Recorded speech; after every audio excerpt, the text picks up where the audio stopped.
하나님께 영광의 박수 올려드립니다. 할렐루야, 감사합니다. 오늘 성전을 찾으시는 성도님들을 주님의 이름으로 환영하고 축복합니다. 아까 처음 우리 예배 전 찬양할 때에 인사를 했는데 제가 감동을 받았어요. 우리 다시 한번 인사해 봤으면 좋겠습니다. 우리 옆에 있는 분들과 하이파이브를 하면서 잘 오셨습니다 한번 하겠습니다. 하이파이브 뭔지 아시죠? 이렇게 손바닥을 마주치시면서 잘 오셨습니다. 예. 확실히 조금 젊은 사람이 찬양 인도를 하니까 좀 젊어져. 네.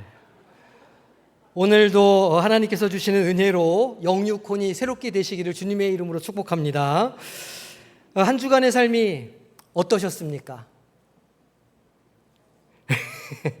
오늘 이 예배 자리에 오시기까지 어떤 마음으로 살아내셨는지 참 궁금합니다.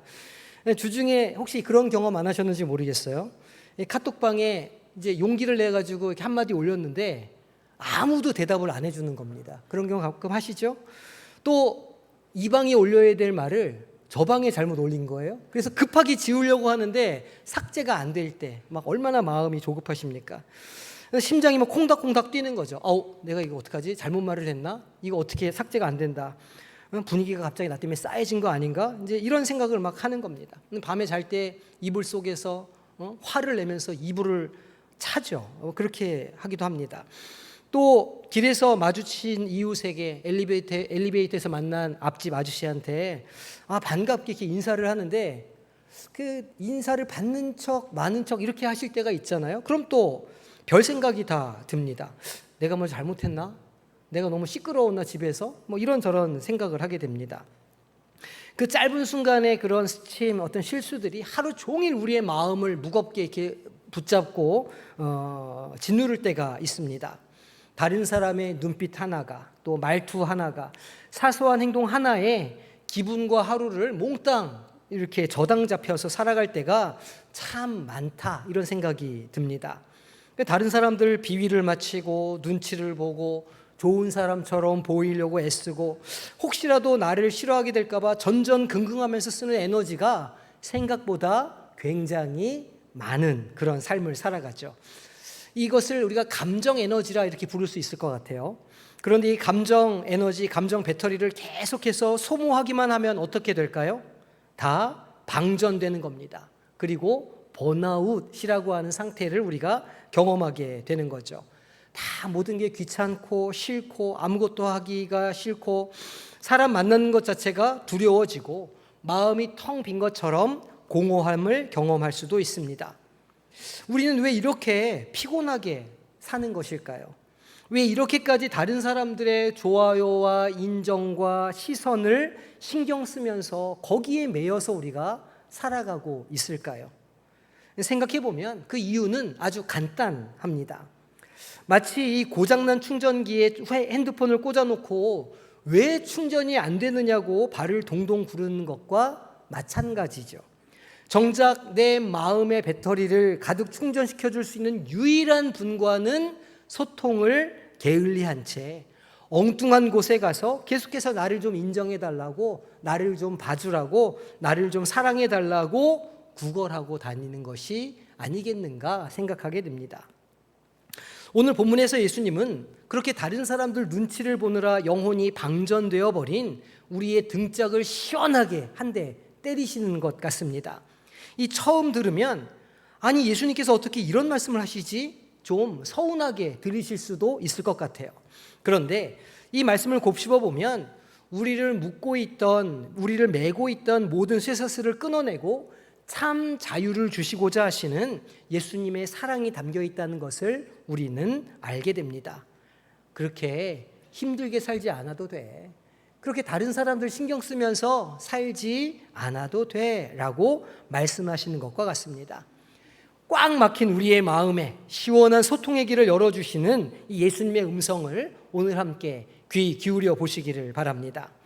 오늘 본문 26절 말씀은 정말 우리를 깜짝 놀라게 하는 말씀입니다. 예수님을 따르겠다고 수많은 모이가 모여들었는데 그들을 향해서 생각지도 않았던 아주 차가운 말씀을 주시는 거예요. 우리 26절 말씀 한 목소리로 합독하겠습니다. 무릇 내게 오는 자가 자기 부모와 처자와 형제와 자매와 더욱이 자기 목숨까지 미워하지 아니하면 능히 내 제자가 되지 못하고. 어떻습니까? 이 말씀을 읽기에도 좀 조심스럽지 않으신가요? 정말 충격적인 말씀 아닙니까? 아니, 사랑을 가르쳐 주시는 주님이 어떻게 미워하라 이런 말씀을 하실까요? 우리에게 효도를 가르치시고 이웃을 사랑해야 한다 말씀하시고 부모와 가족을 사랑하고 아껴야 한다고 하시는 분이 어떻게 미워하라 이런 말씀을 하시냐는 거예요. 실제로 이 말씀 때문에 많은 사람들이 시험에 들기도 하고 교회를 떠나기도 했습니다. 그런데 오늘 말씀에서 예수님이 사용하신 미워하다라는 단어의 의미를 잘 살펴봐야 합니다. 이 단어는 우리가 생각하는 감정적인 증오나 혐오를 뜻하는 단어가 아니기 때문이죠. 이 말은 당시 유대인들이 사용하던 독특한 비교적 표현 방식이었다는 거예요. 쉽게 말해서 미워하다는 말은 덜 사랑하다, 우선순위에서 뒤로 미루다 그런 의미를 가지고 있는 단어입니다. 예를 들어서 나는 여름보다 겨울이 더 좋아 라고 말할 때 내가 여름을 막 저주하고 싫어한다는 뜻이 아니지 않습니까? 그냥 겨울을 여름보다 더 좋아한다는 뜻이죠. 예수님의 말씀도 마찬가지입니다. 하나님을 사랑하는 것과 비교했을 때 다른 모든 것은 마치 미워하는 것처럼 보일 정도로 그 사랑의 차이가 분명해야 한다라는 말씀입니다. 그러면 예수님은 왜 이렇게까지 극단적인 표현을 사용하시면서 우선순위를 강조하시는 걸까요? 예수님께서 우리의 지치고 피곤한 마음의 근본 원인을 너무 잘 알고 계시기 때문입니다. 우리가 미워하지 못하는 것들, 그러니까 하나님보다 더 사랑하고 더 중요하게 여기는 것들이 결국 우리를 더 힘들게 만들고 외롭게 만들고 우리의 마음을 병들게 한다는 것을 아셨다는 거예요. 우리 본문에 나오는 그 대상들을 다시 한번 살펴보십시오. 부모, 아내, 자녀, 형제, 자매. 이 누굽니까? 바로 우리가 세상에서 가장 사랑하는 사람들이에요. 동시에 가장 사랑받기를 원하는 사람들이죠. 우리는 착한 아들 또 좋은 딸이 되기를 원합니다. 부모님의 기대에 어긋날까 봐 두려워하죠. 자상한 남편, 현명한 아내라는 말을 듣고 싶습니다. 그래서 배우자의 눈치를 보며 살아갑니다. 자랑스러운 부모가 되기 위해서 자녀에게 모든 것을, 할 수 있는 모든 것을 다 쏟아 붓습니다. 물론 가족을 사랑하고 인정받고 싶은 마음은 아주 자연스럽고 또 아름다운 일이기도 하죠. 문제는 그 순서가 뒤바뀔 때입니다. 하나님의 뜻보다 부모님의 인정이 더 중요해질 때, 주님을 예배하는 것보다 자녀의 성공이 더 우선시될 때 우리의 영혼이 길을 잃고 지쳐가기 시작한다는 거죠. 우리의 마음의 배터리가 점점 닳아간다는 겁니다.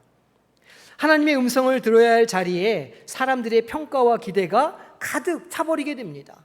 아니, 교회 다니는 사람이 왜 그래? 아니, 장로님의 자녀가 그래서 되나?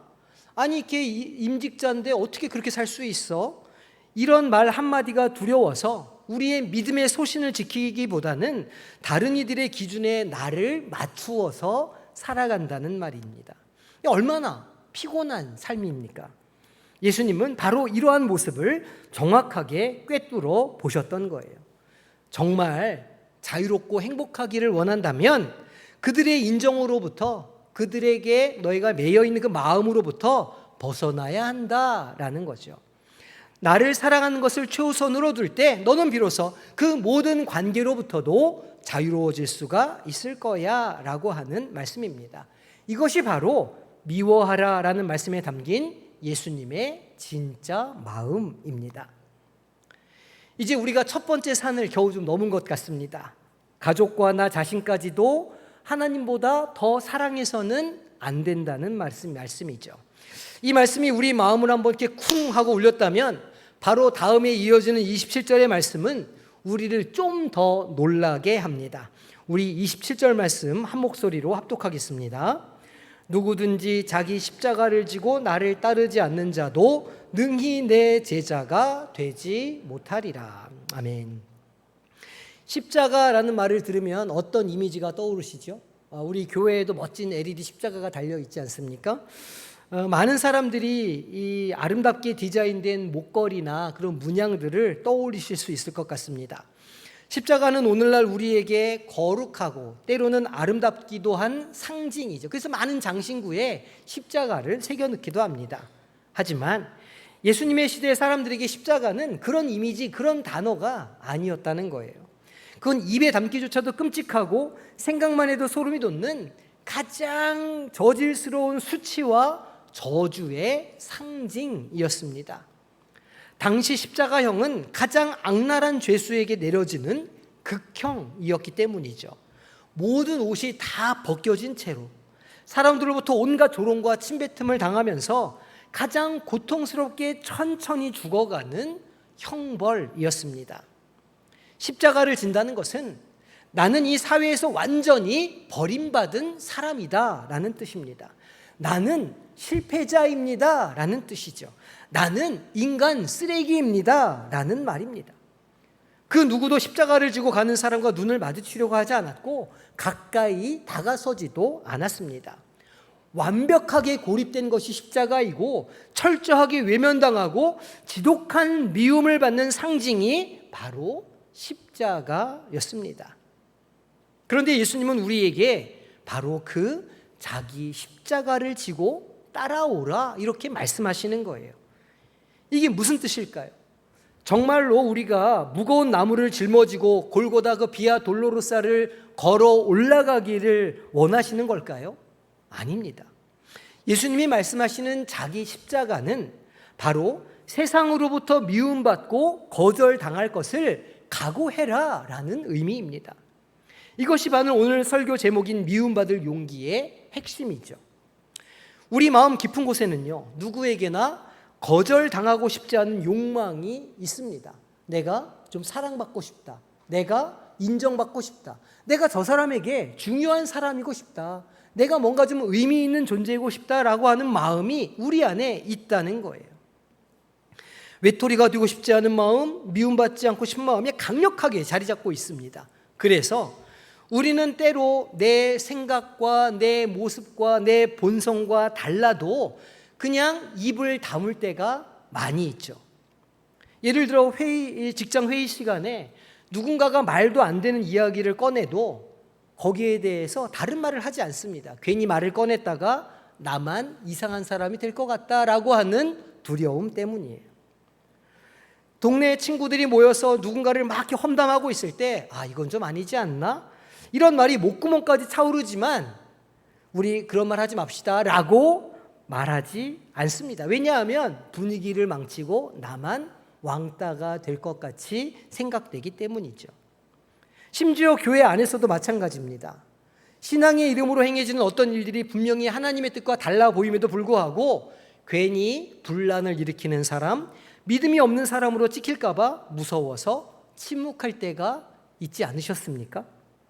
우리는 좋은 게 좋은 거야 라는 말로 스스로를 위로하면서 하나님께서 우리에게 주신 자기 십자가를 저 멀리 내동댕이 쳐버립니다. 왜 그럴까요? 십자가가 무거워서가 아닙니다. 도리어 주님의 십자가는 우리에게 가볍습니다. 왜냐하면 주님께서 그것을 함께 져주시기 때문이죠.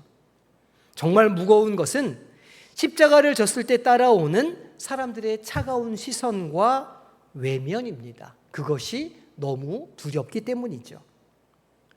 우리는 하나님께 순종하지 못해서 받는 고통보다는 사람들에게 미움받아서 겪게 될 외로움을 더 무서워하는 나약한 존재일 뿐입니다. 예수님은 그런 우리의 속마음을 다 알고 계셨던 거예요. 그래서 단호하게 지금 말씀하고 계시는 겁니다. 나를 따라오는 길은 레드카펫이 깔린 꽃길이 아닐 수도 있어. 모든 사람에게 박수받고 환영받는 길이 아닐 수도 있다. 때로는 가장 믿었던 사람들에게 손가락질 당할 수도 있고 세상으로부터 철저히 외면당할 수도 있는 길이야. 그걸 각오하지 않으면 너는 결코 나를 끝까지 따라올 수 없을 거다 라고 말해주시는 거죠. 성도 여러분, 혹시 지금 성도님들의 어깨 위에 하나님이 지어주신 십자가가 있지는 않으신가요? 예를 들어 정직이라고 하는 십자가가 있을 수도 있죠. 모두가 적당히 속이고 타협하며 이익을 챙기며 살아가는데 세상 사람들이 다 그렇게 사니까 나 혼자 정직함을 지키느라 손해를 보면서 이 융통성 없는 사람이라는 미움을 받는 그런 십자가 말이죠. 아니면 거룩이라고 하는 십자가가 우리 어깨에 매여 있을 수도 있습니다. 세상의 음란하고 폭력적인 문화를 즐기지 않는다는 이유로 사람들로부터 재미없는 사람, 세상 시류를 모르는 사람이라는 놀림을 받는 십자가 말이죠. 아니면 용서라고 하는 이름의 십자가를 메고 있을 수도 있습니다. 도저히 용서할 수 없는 사람을 하나님의 말씀 때문에 용서하려고 애쓰면서 주변 사람들에게 자존심도 없는 사람이라 이런 바보 같다는 소리를 듣는 바로 그런 십자가 말입니다. 우리가 져야 할 십자가는 거창한 게 아닙니다. 바로 우리의 일상의 삶의 자리에서 하나님의 말씀대로 살아가기 위해 기꺼이 감수해야 하는 세상의 미움과 거절, 바로 그것이 오늘 내가 져야 할 나의 십자가인 것이죠. 예수님은 지금 우리 각자에게 묻고 계십니다. 너 그 십자가를 지을 용기가 있어? 사람들이 너를 미워하고 외면하더라도 나만 보면서 묵묵히 내가 보여준 길을 갈 수 있어? 라고 말이죠. 점점 우리 어깨가 무거워지는 것 같으시죠? 하나님보다 더 사랑하는 것들을 뒤로 하라 그래서 네 주님 이렇게 얘기를 했는데 이제는 자기 십자가를 져야 한다 이렇게 말씀하고 계시니까 이거 조금 좀 힘든데 이런 생각이 드실 수도 있을 것 같아요. 예수님을 믿는다는 게 이렇게 힘든 일인가? 이런 생각을 하실 수도 있죠. 그런데 예수님도 당시에 말씀을 듣는 그 사람들의 표정을 보시고는 조금 좀 걱정이 되셨던 것 같아요. 그래서 비유를 두 가지를 들어서 친절하게 이 말씀을 풀어주십니다. 28절을 보면 어떤 사람이 망대를 세우는 이야기가 나옵니다. 이 망대라고 하는 표현이 조금 어려우실 텐데 요즘 말로 하면 근사한 전원주택이라 이렇게 생각하시면 이해하시기가 좋을 것 같아요. 내가 평생 꿈에 그리던 나만의 집을 전원에 딱 만들기로 마음을 먹었습니다. 그래서 땅도 사고 설계도도 멋지게 뽑은 거예요. 그리고 친구들한테 자랑하는 거죠. 나 이번에 베네골에다가 2층짜리 별장을 지어. 다 지으면 초대할 테니까 와서 신나게 한번 우리 먹고 놀아보자. 막 자랑을 하는 겁니다. 그리고 공사를 시작했어요. 터를 파고 기둥을 세웁니다. 그런데 한참 공사를 하다 보니까 어떤 문제가 생겼을까요? 돈이 부족한 겁니다. 내가 가진 돈이 얼마인지, 내가 가진 재정이 얼마인지, 공사비가 얼마인지를 제대로 계산을 안 해보고 무턱대고 공사를 시작한 거예요. 결국 기둥 몇 개만 덩그러니 세워놓고 공사가 중단됩니다. 그 닦아놓았던 터에 잡초가 무성하게 올라옵니다. 어떻게 되었을까요? 지나가던 사람들이 그 흉물스러운 공사 현장을 보면서 손가락질하면서 놀리는 거예요. 아이고 저거 봐라 집 짓는다고 큰 소리 뻥뻥 치더니 꼴 좋다. 시작할 줄만 알았지 끝낼 능력도 없으면서 잘하는 짓이다. 이 얼마나 창피하고 부끄러운 일입니까? 차라리 시작을 안 하는 이만 못하는 그런 상황이 되어버린 거죠. 예수님은 이어서 두 번째 비유를 말씀해 주십니다. 어떤 왕이 있는데 다른 나라 왕이 군사 2만 명을 이끌고 쳐들어온다는 소식을 듣게 된 겁니다. 그런데 자기가 가진 군사는 고작 1만 명밖에 안 됐던 거예요. 지혜로운 왕이라면 어떻게 할까요? 에라 모르겠다, 남자라면 한번 붙어봐야지 하고 무작정 병사들을 사지로 내몰겠습니까? 아니죠. 먼저 자리에 앉아서 냉정하게 계산을 해볼 겁니다. 우리 군사들의 사기가 좋기는 하지만 숫자가 너무 부족하니 이대로 싸우면 백전백패할 거다. 괜히 싸웠다가 우리 백성들만 죽을 게 분명하다. 이 계산이 끝나면 어떻게 합니까? 자존심이 좀 상하더라도 적군이 아직 멀리 있을 때 빨리 사신을 보내서 화해를 청하는 것이 가장 지혜로운 방법인 거죠. 여러분, 예수님께서 갑자기 집 짓는 얘기, 전쟁 이야기를 왜 하실까요? 예수님은 우리에게 아주 중요한 질문을 던지고 계시는 겁니다. 너 나를 따르기 전에 어떤 대가를 치를지 생각해 봤어? 너 예수를 믿는다고 생각하며 결심했을 때 삶에 어떤 변화가 일어날 건지 따져봤어? 우리가 흔히 쓰는 말로 바꿔보면 너 이 신앙생활 가성비는 따져보고 시작하는 거야? 라고 하는 말과 똑같은 거예요. 우리가 물건 하나를 살 때 얼마나 꼼꼼하게 따집니까? 이 제품이 정말 이 가격에 값어치라는 게 맞아? 다른 데는 더 싼 게 없어? 후기는 어때? 별의별 것들을 다 조사하고 찾아보고 그렇게 구매합니다. 그런데 하물며 우리 인생 전체가 걸린, 어쩌면 우리 가족의 운명이 걸린 내 삶의 모든 것을 걸 수 있는 신앙생활이라는 것을 하면서 아무런 비용 계산도 없이 너무 쉽게 발을 들여놓은 것은 아니신가 하는 거예요. 그러면 우리가 계산해야 할 신앙의 비용이 무엇일까요? 망대를 짓는 데 필요한 돈이나 전쟁에 필요한 군사일까요? 아니죠. 예수님은 비유의 결론에서 우리가 치러야 할 비용이 무엇인지 아주 분명하게 말씀해 주고 계십니다. 33절 말씀 우리 함께 합독하겠습니다. 이와 같이 너희 중에 누구든지 자기의 모든 소유를 버리지 아니하면 능히 내 제자가 되지 못하리라. 아멘. 바로 자기의 모든 소유를 버리는 것, 이것이 우리가 지불해야 할 비용이라는 거예요. 여기서 소유라고 하는 말에 또 우리가 세 번째 겁을 덜컥 집어먹게 됩니다. 아니, 집 팔고 냉장고 팔고 다 팔고 그랬는데 통장에 있는 돈도 다 내놓으라는 말인가? 아니, 이거 어떻게 예수를 믿어? 물론 그런 의미가 아닙니다. 성경에서 말하는 소유는 단순히 물질적인 것만을 의미하지 않죠. 그것은 내가 내 인생의 주인이라고 생각하면서 꼭 붙들고 있는 것을 의미합니다. 내 경험, 내 지식, 나의 계획, 나의 자존심, 나의 경험, 내 재정, 나의 것. 그리고 오늘 우리가 계속해서 이야기하고 있는 사람들로부터 인정받고 싶은 욕망까지 포함됩니다. 어쩌면 우리가 가진 가장 비싼 소유물은 바로 다른 사람들에게 사랑받고 싶은 욕망이 아닐까 생각하게 됩니다.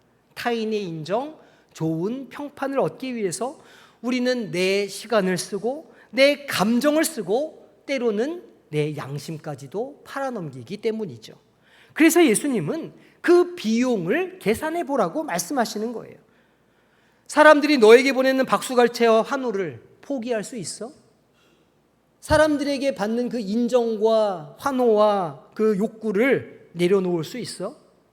내가 십자가를 지라고 할 때 너는 기꺼이 그 모든 것을 뒤로하고 나만을 따를 수 있어? 나만으로 만족할 수 있어? 라고 물어보시는 거죠.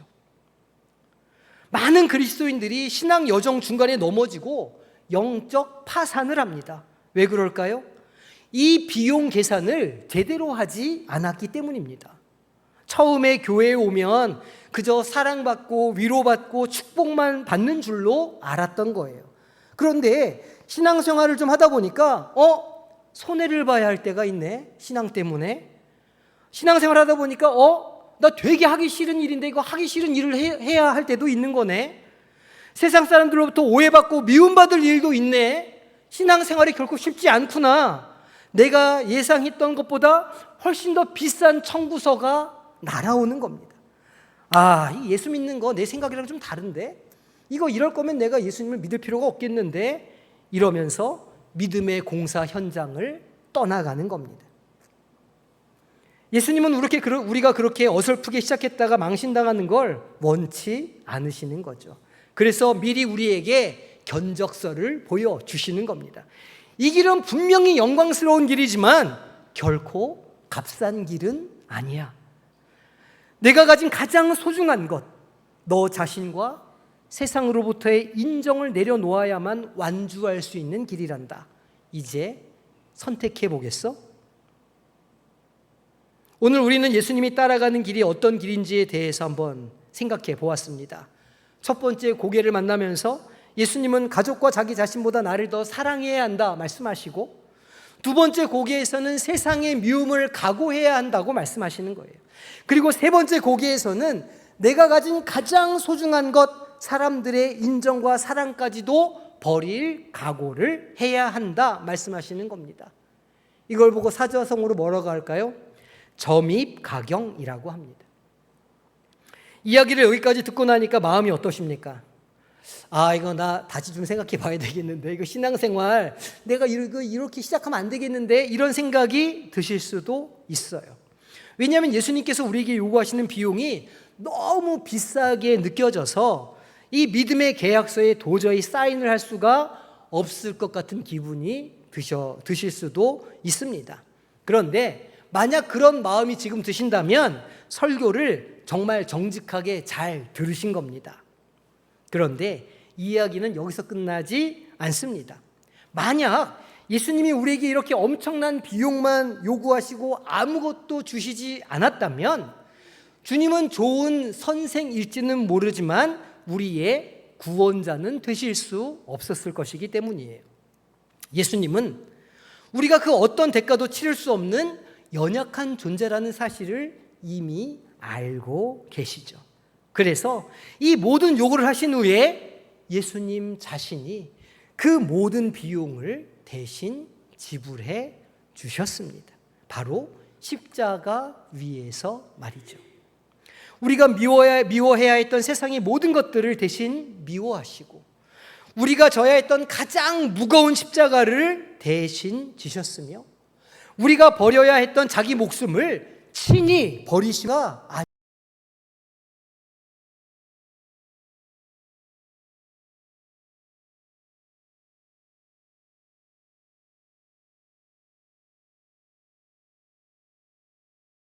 아니에요.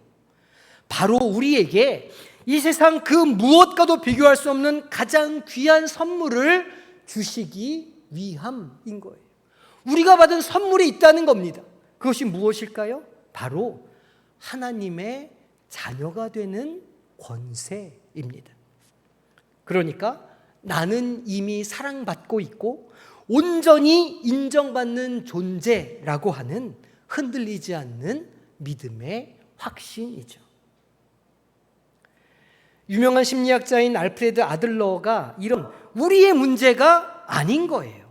그것은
세상의 과제이죠.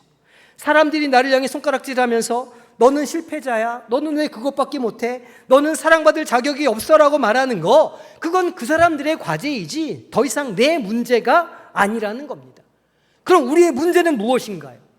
나를 창조하시고 나의 머리털까지 다 세신 바 되시고 내 이름을 손바닥에 새기신 그 하나님 앞에서 내를 안다. 내가 있는 모습 그대로를 받아주겠다.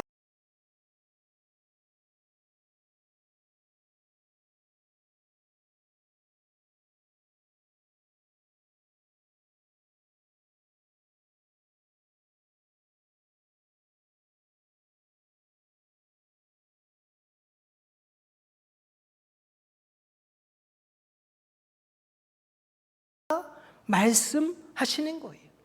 이것이 우리를 향한 하나님의 최종 판결이죠. 더 이상 항소도 없고 번복도 없습니다. 우리는 더 이상 사람들이 인정을 구하며 살 필요가 없는 거예요. 세상에서 가장 든든한 내 편, 온 우주의 창조자이시며 피조물을 만드신 하나님께서 이미 나의 편이라 나의 것이라 말씀해 주시기 때문입니다. 이거 하나면 충분하지 않으십니까? 세상이 좀 나를 미워하면 어때요? 온 우주를 가지신 하나님이 나를 사랑하시는데요. 미움받을 용기가 어디에서 나올까요? 그것은 내가 강해지거나 내 자존감이 높여져서 생기는 게 아닙니다. 나를 향한 하나님의 절대적인 사랑과 인정을 믿는 믿음에서 나오는 것이죠. 그 사랑 안에 깊이 뿌리내릴 때 우리는 비로소 사람들의 시선으로부터 있게 될 것입니다. 이제 피곤하고 지친 영혼의 짐을 내려놓으시기를 바랍니다. 그리고 나를 있는 모습 그대로 받아주시는 아버지 하나님의 품으로 달려가 안겨 보시기 바랍니다. 9월의 첫 주간 이 놀라운 사랑과 인정 안에서 참된 안정감과 자유를 누리시는 저와 여러분이 되시기를 주님의 이름으로 축복합니다.